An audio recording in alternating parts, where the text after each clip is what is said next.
Thank you, Mr. Chairman. Thank you, Mr. Donovan, for being with us today. Earlier, Alice in Wonderland was mentioned, the fairy tale. I'd like to bring up a fable, Aesop's fable, about the ant and the grasshopper. I think we're all familiar with that, most of us should be.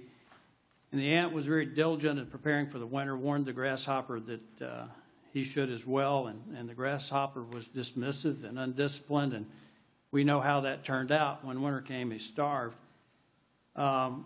The fiscal winter is upon us, Mr. Donovan, and if this budget is any indication, this administration is playing the role of the grasshopper. What you're trying to sell the American people on is the idea that the Obama budget, which in its best year still has a deficit of $463 billion, adds almost $1 trillion more to our debt, is deficit reduction. This might make sense to the administration, but it defies common sense. If you spend more than you take in each year, especially with a $19 trillion debt, can you honestly believe this is a responsible budget?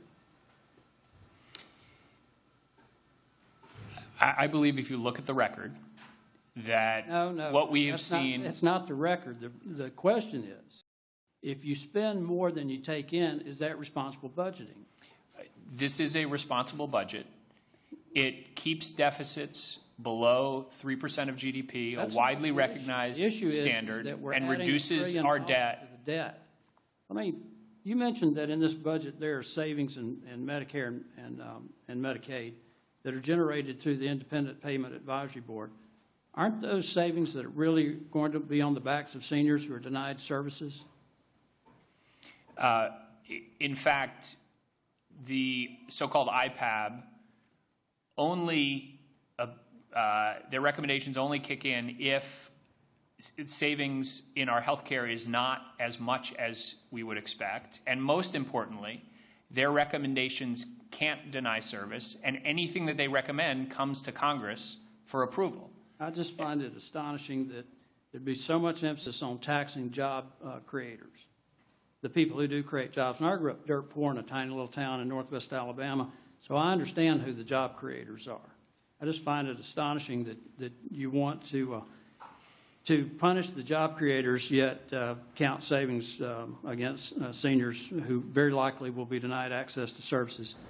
Let me ask you this. In this budget, you impose a 14% tax on untaxed foreign income and a minimum of 19% on all future foreign income on U.S. business.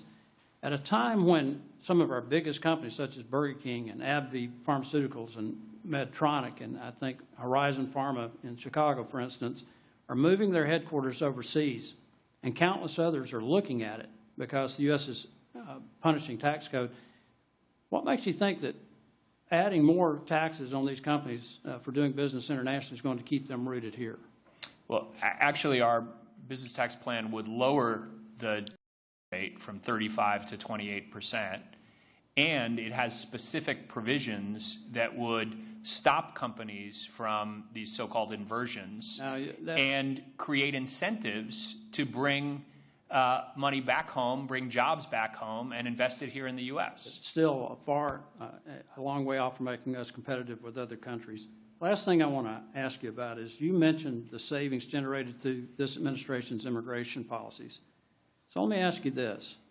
Given the likelihood that this Congress will not pass this administration's budget, how much of this does the President intend to do through executive order?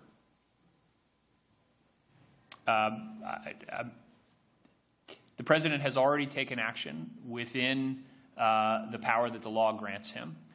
He's made clear... taken action beyond what the power of the law... He's made clear that Congress should act to change the law in a way that would not only grow our economy, but also bring down our deficits. He also says that he has a pen and a phone, and he's already used it in an unconstitutional manner.